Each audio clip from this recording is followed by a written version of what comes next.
चला काल आपण दिलेल्या मॅट्रिक्सला आयडेंटिटी मॅट्रिक्समध्ये कसं कन्वर्ट करायचं किंवा एखाद्या मॅट्रिक्सला अप्पर ट्रायंग्युलरमध्ये मग कसं कन्वर्ट करायचं, त्याला एखाद्या रो ट्रान्सफॉर्मेशनची एक पर्टिक्युलर एकामागून एक ऑपरेशन घेण्याची सिस्टीम कशी असते, आपण अप्लाय करताना कोणते कोणते रो ऑपरेशन अप्लाय करतो, डायगोनल एलिमेंट कसे ठेवणार, डायगोनल एलिमेंटच्या खालचे एलिमेंट जर झिरो करायचे असतील तर कसे करायचे, त्याच्या वरचे एलिमेंट कसे झिरो करायचे. आपण डायगोनल एलिमेंटला ठेवत असताना आपण अशा पद्धतीने ठेवतो की जर आयडेंटिटी असेल तर त्यांना 1 1 करावं लागतं आणि उरलेले एलिमेंट त्या ठिकाणी झिरो असतील. पण अप्पर ट्रायंग्युलरमध्ये आपल्याला त्यांना 1 1 करण्याची गरज नाही, फक्त त्याच्या खालचे एलिमेंट झिरो कसे होतील याचा आपण त्या ठिकाणी विचार करत आहोत. आता एक लक्षात घ्या, जे कालचे एक्झाम्पल होते हे खूप सोपे होत आहे किंवा आपण अप्लाय करत असताना असे काही मेथड्स किंवा आपण अशा काही ट्रिक्स वापरतो ज्या पद्धतीने आपल्याला कमी ऑपरेशन्समध्ये जास्तीत जास्त स्टेप घेता येतात. ओके, त्या पद्धतीने आपण अप्लाय करण्याचा प्रयत्न करत असतो. पण लक्षात घ्या पूर्ण, आपल्याला याचा वापर जे आपण काल घेतलं त्याचा 2 मेथड्समध्ये आपल्याला जास्तीत जास्त वापर करायचा आहे. ओके, नाव दिलेल्या मॅट्रिक्सचा इन्व्हर्स काढणं म्हणजे काय. ओके, आपण एखाद्या नंबरमध्ये मी तुम्हाला आधी पण सांगितलं होतं की इन्व्हर्स काय असतो. एखादा मॅट्रिक्स घेतला आणि त्या मॅट्रिक्सचा इन्व्हर्स काढायचा आहे. म्हणजे फॉर एक्झाम्पल मी तुम्हाला सांगितलं होतं जर मी असं काहीतरी नंबर घेतला 5 प्लस इक्वल टू मला काय मिळायला पाहिजे, 0 मिळायला पाहिजे, बरोबर ना. किंवा 5 इंटू अशा एखादी व्हॅल्यू सांगा की इक्वल टू मला 1 मिळायला पाहिजे. मग मला सांगा 5 प्लस काय करू म्हणजे इक्वल टू मला 0 मिळेल, काय -5, बरोबर ना. नाव इथे काय करू सांगा 5 इंटू 1/5, बरोबर ना. मग दोघांमधला फरक काय बरं, याच्यात आणि याच्यातला फरक काय, याच्यात मी ऍडिशन केली आणि इथे काय मल्टिप्लिकेशन आहे, बरोबर ना. पण मला सांगा हा 0 कोण आहे आणि हा 1 कोण आहे. 0 काय आहे, ऍडिटिव्ह आयडेंटिटी, म्हणजे 0 हा असा नंबर आहे तुम्ही कोणत्याही नंबर मध्ये ऍड केला तर तोच नंबर मला परत मिळत असतो, बरोबर ना. म्हणून 0ला काय म्हणत असतात, ऍडिटिव्ह आयडेंटिटी म्हणत असतात, बरोबर ना. मग तसंच 5 इंटू 1/5 इक्वल टू 1, हा 1 काय मल्टिप्लिकेटिव्ह आयडेंटिटी. म्हणजेच काय, तुम्ही कोणत्याही नंबरला 1 ने जर मल्टिप्लाय केलं तर तोच नंबर ऍज इट इज मला परत मिळत असतो, तोच नंबर, लक्षात घ्या. म्हणून याला मल्टिप्लिकेटिव्ह आयडेंटिटी म्हणत असतात. 0 आणि 1, 0 is additive identity, 1 is my multiplicative identity. मग ज्या वेळेला मी ऍडिशन घेतो 2 नंबरची तर त्यांची ऍडिशन जर 0 येत असेल तर ते एकमेकांचे इन्व्हर्सेस असतात. ते एकमेकांचे काय असतात, इन्व्हर्सेस. म्हणजे काय, -5 हा 5 चा इन्व्हर्स आला, ऍडिटिव्ह इन्व्हर्स आला, पहिली तर गोष्ट, कारण मी दोघांमध्ये ऍडिशन घेतले. म्हणजे -5 हा 5 चा ऍडिटिव्ह इन्व्हर्स झाला किंवा 5 हा -5 चा ऍडिटिव्ह इन्व्हर्स झाला. ओके, तर 1/5 हा 5 चा मल्टिप्लिकेटिव्ह इन्व्हर्स झाला. 1/5 इंटू 5 म्हणजे हा 1/5 हा 5 चा काय झाला, मल्टिप्लिकेटिव्ह इन्व्हर्स झाला, बरोबर ना. पण हे घेताना मी नंबर्सवर घेतोय, पण आपल्याला जो घ्यायचा आहे तो मी आधी पण सांगितलंय, परत एकदा एक्सप्लेन करतोय, त्यांनी लक्षात घ्या. आधीच्या मॅट्रिसेस आपण अगोदर मॅट्रिसेसची डेफिनेशन घेतली, त्याच्यामध्ये आपण नंबर्स, एलिमेंट्स, ओके, नंबर्सला रो आणि कॉलम मध्ये अरेंज केलं आणि त्याचा एक मॅट्रिसेस घेतला. आता एक सिंगल नंबर आहे, बरोबर ना. मग आपल्या याच्यात ऍडिशन साठी जर सपोज ए मॅट्रिक्स घेतला, त्याच्यामध्ये प्लस इक्वल टू मला नल मॅट्रिक्स पाहिजे, हा नल मॅट्रिक्स आहे, दाखवणीच नल मॅट्रिक्स, बरोबर ना. मग नल मॅट्रिक्स म्हणजे काय, त्याच्यातले सर्व एलिमेंट काय असतात, 0 असतात. मग मला सांगा ए मध्ये कुठल्या मॅट्रिसेसला ऍड करू म्हणजे मला इक्वल टू नल मॅट्रिक्स मिळेल.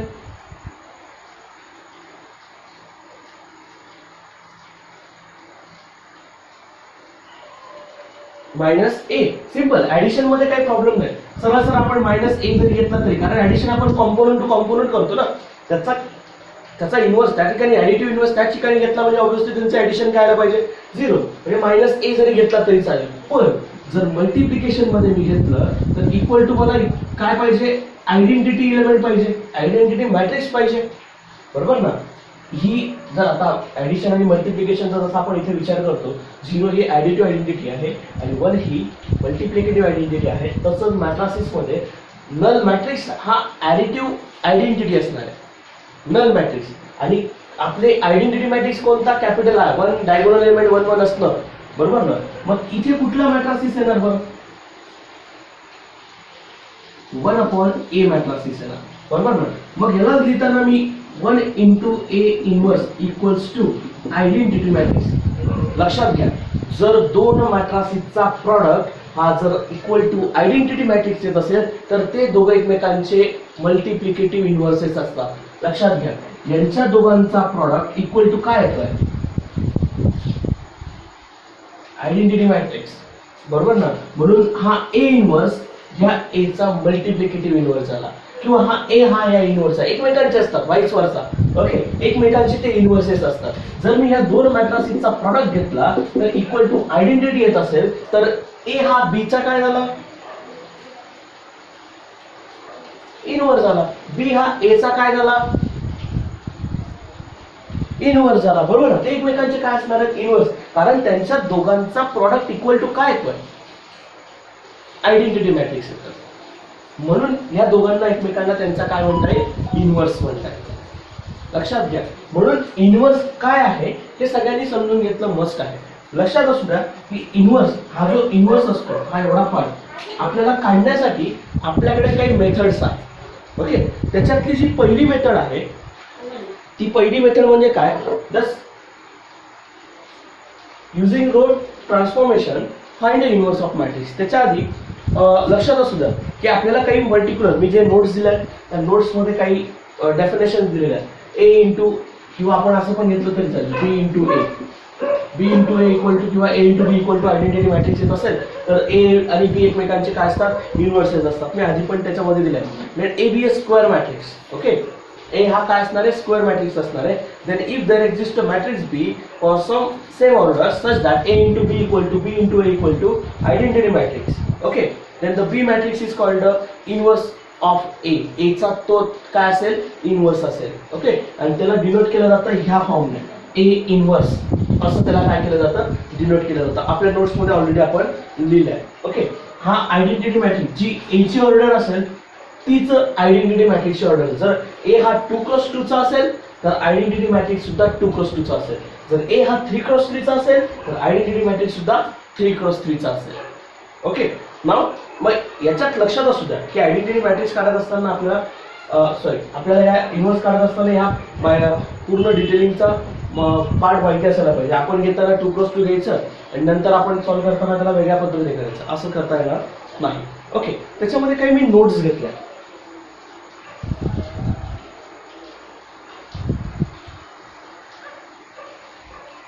त्याच्यात काही नोट्स घेतल्या, त्या नोट्स व्यवस्थित समजून घ्या, कारण याच्यामध्ये त्या नोट्स खूप महत्वाच्या आहेत आणि त्याच्यात बऱ्याच ठिकाणी असं काही आलं तर आपल्याला काय करावं लागेल हे लक्षात असू द्या. नाव पहिली गोष्ट, मॅट्रासिसचा इनवर्स काढताना त्या मॅट्रासिसचा डिटर्मिनंट हा ऑलवेज नॉन झिरो पाहिजे. जर ए हा मॅट्रिक्स दिलेला आहे आणि तुम्हाला सांगितलं की ह्या ए मॅट्रिक्सचा इनवर्स काढा, तर तुम्हाला त्याचा आधी काय चेक करावं लागेल? आधी काय चेक करावं लागेल? डिटर्मिनंट चेक करावं लागेल.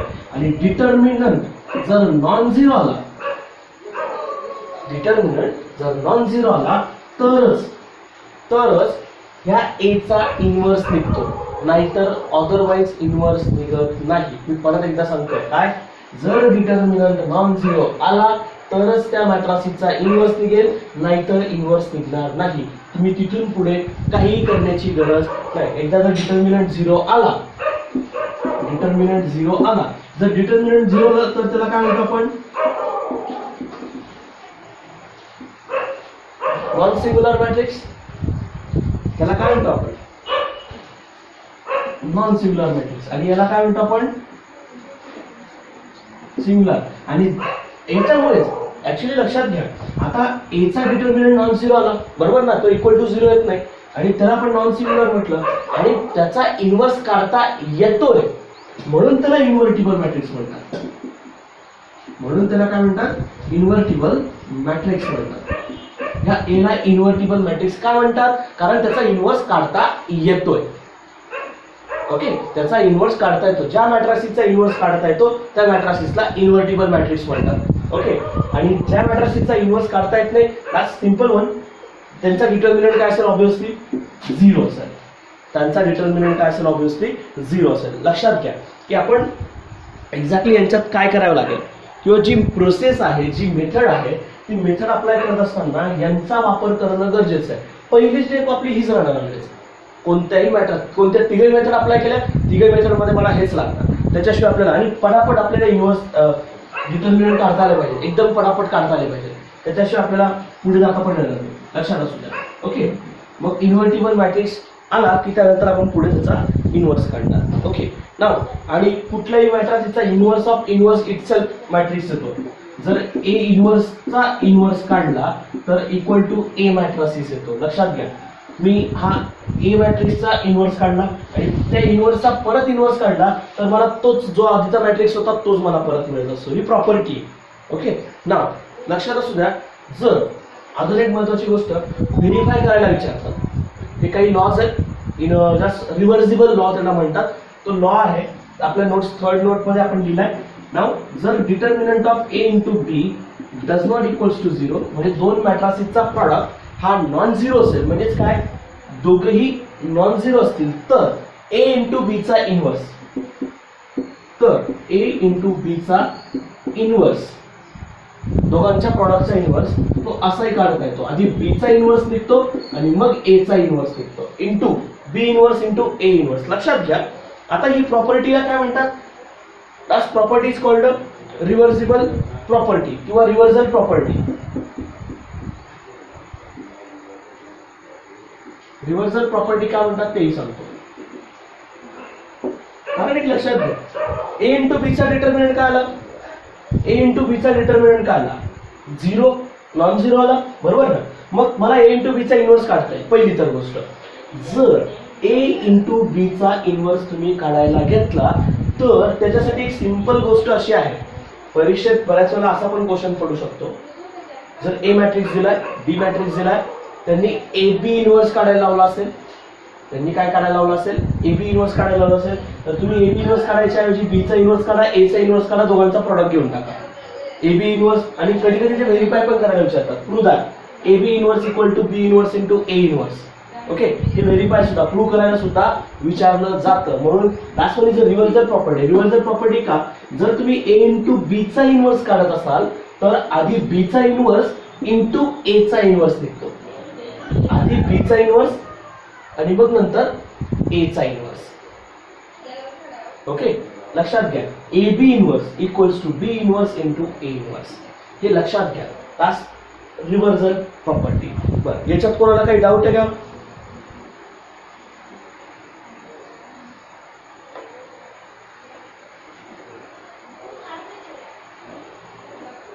कळतं इथपर्यंत व्यवस्थित? हे दोघं नोट कळतायत? ओके, नाव आता लक्षात घ्या. आपण जो सपोज माझ्याकडे एक मॅट्रिक्स आहे, हा ए मॅट्रिक्स आहे, तर या मॅट्रिक्सला किती इन्व्हर्सेस निघतील? एका मॅट्रिक्सला किती इन्व्हर्स असतील?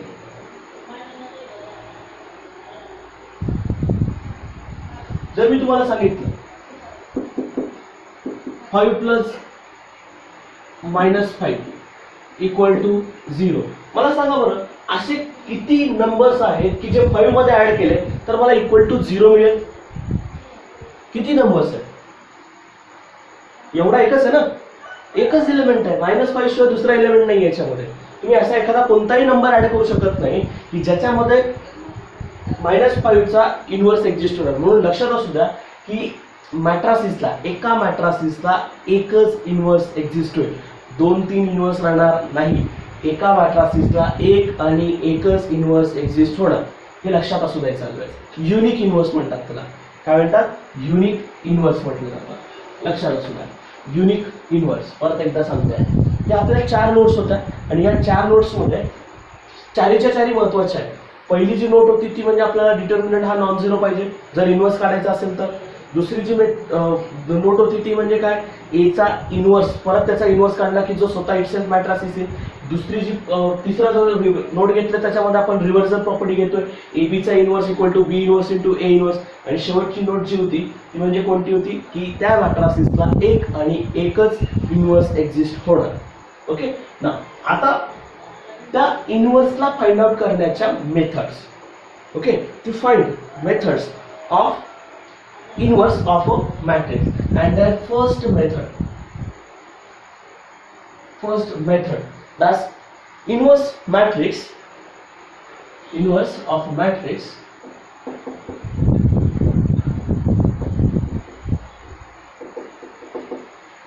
of matrix by using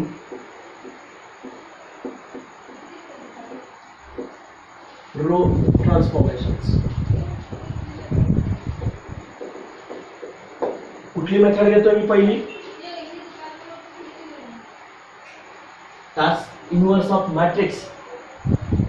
मॅट्रिक्सचा इनवर्स कोणाचा वापर करून, रो ट्रान्सफॉर्मेशनचा. दुसरी मेथड कुठली आहे, inverse of a matrix by using column transformation. आणि तिसरी मेथड जी आहे ती ऍडजॉइंट मेथड आहे. ओके, नाव या 3 मेथड आहेत, त्याच्यातली पहिली मेथड मी अप्लाय करतोय. आता रो ट्रान्सफॉर्मेशन म्हणजे काय तुम्हाला सांगण्याची गरज नाही, कारण रो ट्रान्सफॉर्मेशन्समध्ये आपण सगळ्यात महत्त्वाची गोष्ट जी केली होती ती म्हणजे काय, त्याला आयडेंटिटी मॅट्रिक्समध्ये कन्वर्ट करणं. एखाद्या मॅट्रिक्सला 2x2 मॅट्रिक्स असेल त्याला आयडेंटिटीमध्ये कन्वर्ट करणं, डायगोनल एलिमेंट 1 करणं, बाकीचे सर्व एलिमेंट 0 करणं. ओके, हे आपलं महत्त्वाचा भाग होता. तसंच इथे अप्लाय करायचं आहे. लक्षात असू द्या की या मॅट्रिक्समध्ये आपल्याला ह्या मेथडमध्ये आपल्याला त्याच पद्धतीने अप्लाय करायचं, पण याच्यामध्ये एक छोटासा फॉर्म्युला आहे.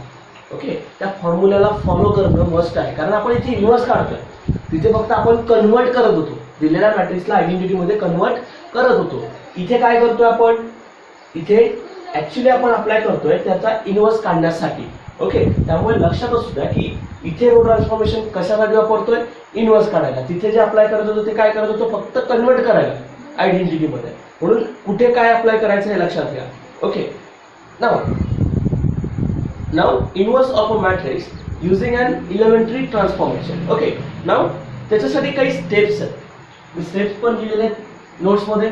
त्याच्यातली पहिली जी स्टेप आहे, okay, now consider A into A inverse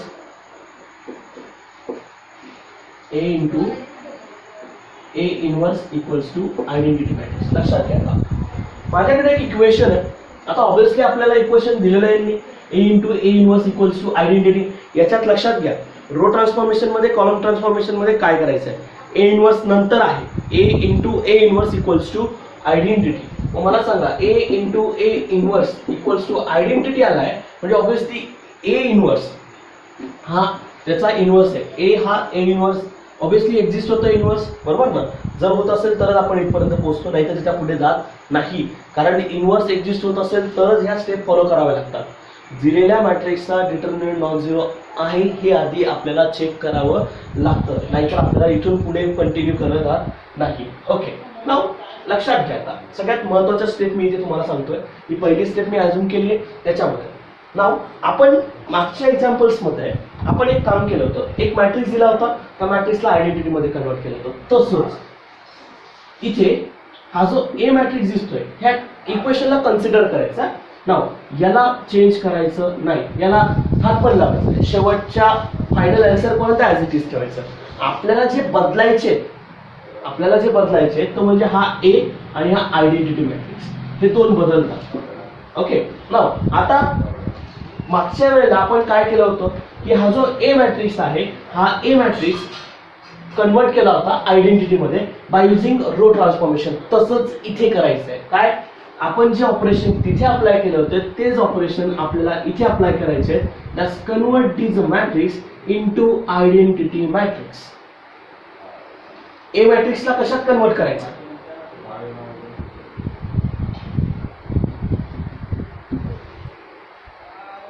पण कोणाचा वापर करून,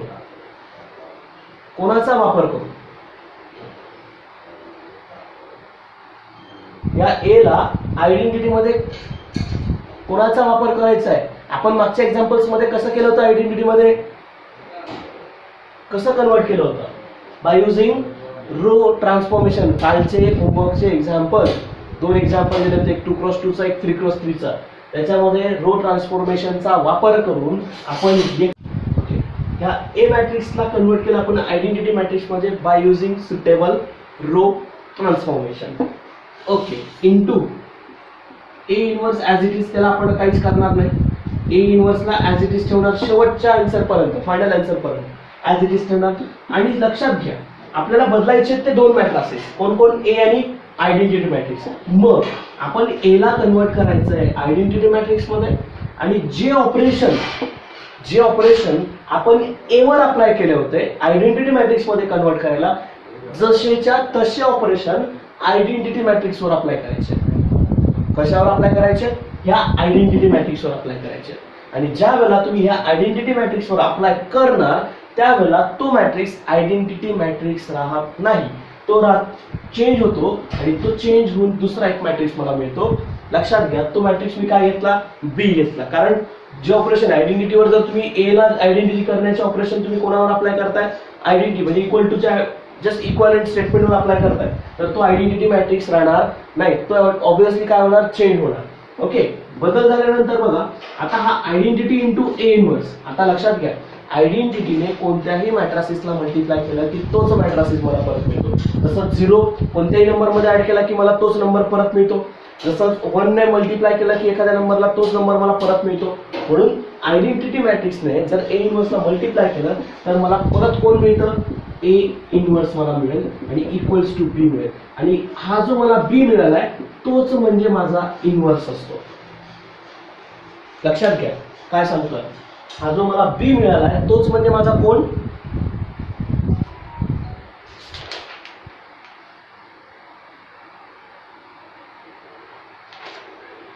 इनवर्स असतो.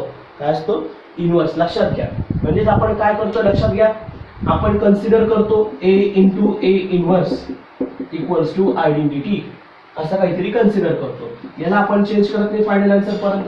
आपण ह्या मॅट्रिक्सला कशात कन्वर्ट करतो, आयडेंटिटी मॅट्रिक्स मध्ये into A inverse equals to. आता याला आयडेंटिटी मध्ये ज्या वेळेला कन्वर्ट करत होतो, जे ऑपरेशन आपण अप्लाय करत होतो तेच ऑपरेशन कुठे अप्लाय करणार, RHS मध्ये, बरोबर ना. RHS मध्ये अप्लाय केला की तो आयडेंटिटी राहील का, नाही. मग तो चेंज झाला, बी समजून घेऊ त्याला आपण. त्याला काय अजून केलं, बी. आणि मग identity into A inverse, that means A inverse equals to B, तोच म्हणजे माझा ए इनवर्स असतो. जो इक्वल टू बी मॅट्रिक्स मिळतो का मला, ह्या आयडेंटिटीला कन्वर्ट करून इक्वल टू बी मिळतो, तोच म्हणजे ह्या दिलेल्या मॅट्रिक्सचा इनवर्स असतो. याच्यात कोणाला काय लक्षात घ्या, ज्या वेळेला आपण रो ट्रान्सफॉर्मेशन घेतो त्यावेळेला हे इक्वेशन कन्सिडर करणं गरजेचं असतं. हे इक्वेशन कन्सिडर करणं गरजेचं असतं. ओके, पहिली स्टेप तर आपली कंपल्सरी राहणार प्रत्येक मेथडमध्ये, डिटर्मिनंट काढणं. डिटर्मिनंट 0 आला तर इथून पुढे कोणती स्टेप फॉलो होणार नाही, बरोबर ना. जर डिटर्मिनंट नॉन 0 आला तर इथून पुढच्या स्टेप फॉलो होतील. ओके, मग आपण याला कन्सिडर केलं, बरोबर. याला कन्सिडर केल्यानंतर आपण काय करत होतो, ह्या ए मॅट्रिक्सला, ह्या इनवर्सला ॲज इट इज ठेवत होतो, ह्या ए मॅट्रिक्सला कन्वर्ट करत होतो आयडेंटिटी मॅट्रिक्स मध्ये by using suitable row transformation मध्ये काल जे केलं होतं तेच, बरोबर.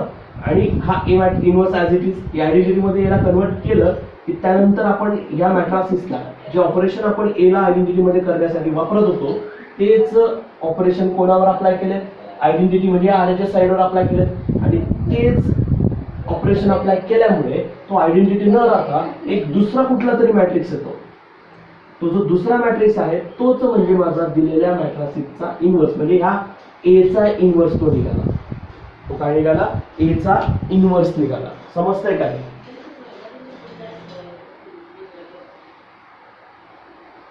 ओके, नाव मग लक्षात घ्या, ह्या ज्या मी काही कन्सिडर स्टेप्स मी घेतलेल्या होत्या त्या स्टेप व्यवस्थित फॉलो करायच्या. ओके, जोपर्यंत आपण एक्झाम्पल अप्लाय करत नाही तोपर्यंत आपल्याला त्याच्यातलं काही कळत नाही. मग लक्षात घ्या की आपण याच्यामध्ये आता काय करायला पाहिजे. ओके, नाव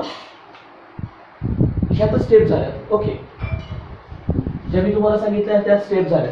ओके, नाव तर स्टेप लिहिण्याची काही गरज पडत नाही, कारण आपण एक्झाम्पल वगैरे जे घेणार ते आपण याच कन्सिडरनुसार करणार. ओके, नाव चला मग आता पुढे पुढे कसं माहिती का, आपल्याला याच्यावरचे आता मी लक्षात घ्या, आता ह्या रो ट्रान्सफॉर्मेशनवर जेवढे एक्झाम्पल घेणार तेच एक्झाम्पल पुढच्या 2 मेथडमध्ये वापरणार, जसे ते तसे.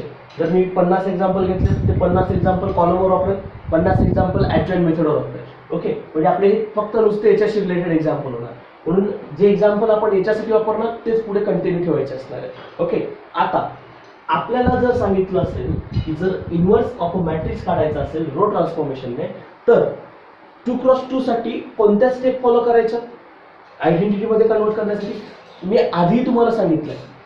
मागच्या कालच्या एक्झाम्पल्समध्ये मी तुम्हाला त्या स्टेप कशा घ्यायच्या हे तुम्हाला ऑलरेडी सांगितलंय, पण मी परत एकदा त्या स्टेप कशा असतात मी तुम्हाला सांगतो. पहिलं, जर सपोज एक मॅट्रिक्स आहे 2x2 चा,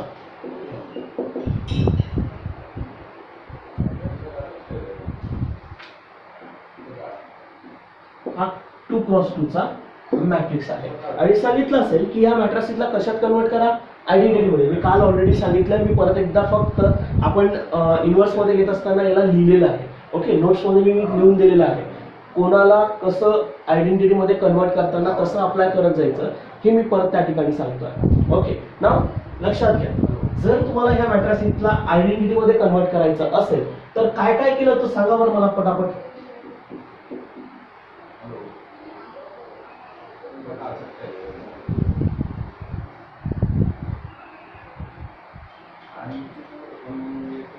सांगा बरं काय काय केलं तर सांगा.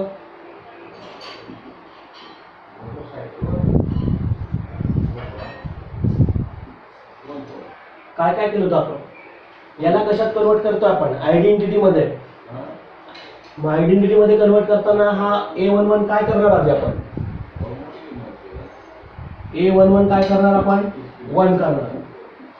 दुसरी स्टेप, या 1चा वापर करून, याचा वापर करून याला काय केलं होतं आपण, A21 ला 0 केलं होतं. A21 इक्वल टू 0 युझिंग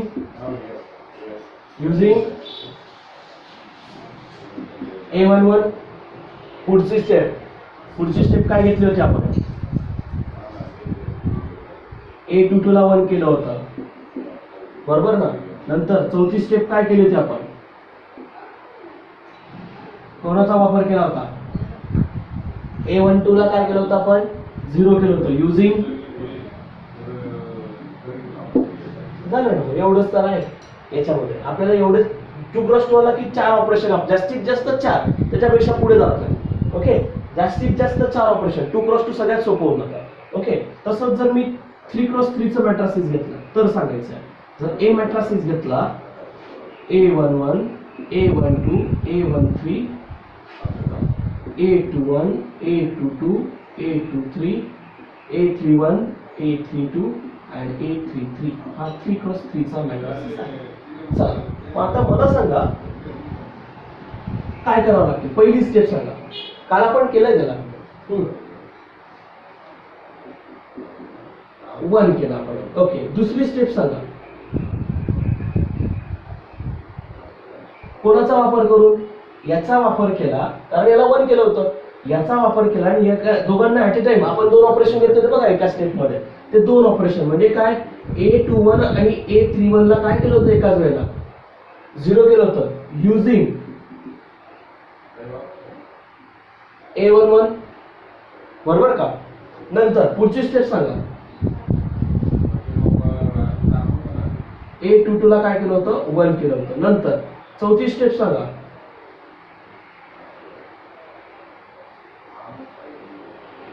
हा हे दोघं पण केले तरी चालतात. ओके, हे दोघं पण केले तरी चालतात, पण आपण सिस्टमॅटिकली इकडनं आपण असं आलो, नंतर इकडे जाणार, इथून इकडे येणार, बरोबर ना. A22 ला काय केलं, A22 चा वापर करून A32 ला काय केलं, युझिंग A22. पाचवी स्टेप सांगा, A33 ला काय केलं होतं, इकडे आलो होतो आपण, बरोबर ना. मग 6 step,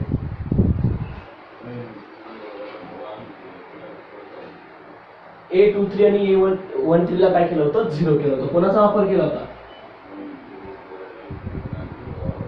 equal to 0 using A33, बरोबर. नंतर शेवटची स्टेप काय होती, इकडे आलो होतो ना आपण वरती. नंतर 7 ला A12 0 केला होता युजिंग A22. बस एवढे आपल्याला 6 स्टेप फॉलो करावे लागतात. म्हणजे जर मला लक्षात घ्या, जर मला ह्या दिलेल्या मॅट्रिक्सला 3x3 मॅट्रिक्सला आयडेंटिटी मध्ये कन्वर्ट करायचं राहिलं असतं तर मला टोटल 9 ऑपरेशन लागतात. किती ऑपरेशन लागतात, 9. कोणते कोणते, 1 हे 2 झाले, इथे हे दोघांना 0 करतो ना आपण, हे 2 3 4 5 6 7 8 आणि हे 9 ऑपरेशन. आणि याच्यात 2 ऑपरेशन आहेत आणि याच्यात 2 ऑपरेशन आहेत, बरोबर ना. आणि या दोघांना ऍट टाइम आपण 0 करतोय, बरोबर. त्या वेळेला 2 ऑपरेशन असतील. म्हणजे टोटल किती ऑपरेशन, जेवढे इलेमेंट बदलायचे तेवढे ऑपरेशन आपल्याला याच्यामध्ये अप्लाय करावे लागतील. कळतं इथपर्यंत काय येतोय, ओके. म्हणजे लक्षात ठेवा की आपण जनरली 2x2 मध्ये आणि 3x3 मध्ये काय करतोय, आपण टोटल किती नंबर ऑफ ऑपरेशन घेतोय. 2x2 घेतलं तर जास्तीत जास्त 4 असतील, 3x3 घेतलं तर जास्तीत जास्त 9 असतील. ऍक्च्युअली बघायला गेलं तर पूर्णच्या पूर्ण एलिमेंट बदलण्याची गरज पडत नाही जनरली, खास करून. पण काही काही ठिकाणी आपल्याला ऑटोमॅटिकली काही एलिमेंट्स येऊन जातात, काही 1 होऊन जातात, काही 0 होऊन जातात. त्यामुळे आपल्याला ते स्टेप कमी होऊन जातात, ओके.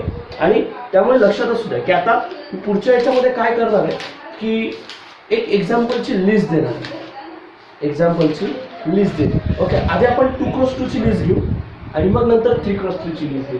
म्हणजे एक आपल्याकडे एक्झाम्पलचा क्वेश्चन नंबर असेल आणि त्या क्वेश्चन नंबर मध्ये आपण डायरेक्टली तेच एक्झाम्पल जसे आपण कुठे अप्लाय करू शकतो, पुढच्या मेथडमध्ये, त्याच्या पुढच्या मेथडमध्ये. जर एकदा जर आपण प्रोसेस अप्लाय झाली तर लक्षात घ्या, आपण एका मॅट्रिक्स साठी जी प्रोसेस अप्लाय करतोय तीच 100 मॅट्रिक्स साठी सुद्धा तीच अप्लाय होणार, याच्यात चेंज होणार नाही. जी आपण याच्यासाठी अप्लाय करतोय 2x2 साठी तीच, तुम्ही 1 घ्या, 10 घ्या, 100 घ्या, तीच प्रोसेस. फक्त कोण बदलतं, याच्यातले जे इलेमेंट आहेत तेवढेच बदलतात, बाकीचं काहीच बदलत नाही. आणि जे ऑपरेशन्स आहेत त्याच्यामध्ये 2 च्या ऐवजी 3 असू शकेल, 3 च्या ऐवजी 4 असू शकेल. म्हणजे नंबर्स बदललेत, ऑपरेशन चेंज होतं, ओके. फक्त नंबर्स बदलल्यामुळे आपल्याला काय करावं लागतंय, ऑपरेशन्स बदलावं लागतात आणि चेंज करावं लागतं. म्हणून लक्षात असू द्या की आपण एक एक्झाम्पल जसं सॉल्व्ह करणार त्याच पद्धतीने तुम्ही 10 एक्झाम्पल्स आपल्याला इथे घेता येतील. आलं का लक्षात,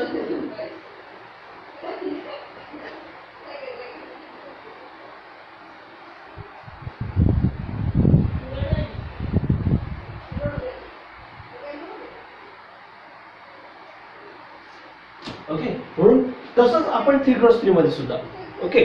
तुम्ही एका एक्झाम्पल सारखे 10 एक्झाम्पल तुम्ही सॉल्व्ह करू शकता. पण एकदा लक्षात असू द्या, LHS ला आयडेंटिटी मध्ये कन्वर्ट करणं सोपं, पण ते ऑपरेशन आपण ज्या वेळेला RHS म्हणजे आयडेंटिटीवर अप्लाय करतो ते नंबर सर्व बदलले जातात. म्हणून ते नंबर्स बदलत असताना थोडंसं आपलं कॅल्क्युलेशन चांगलं पाहिजे.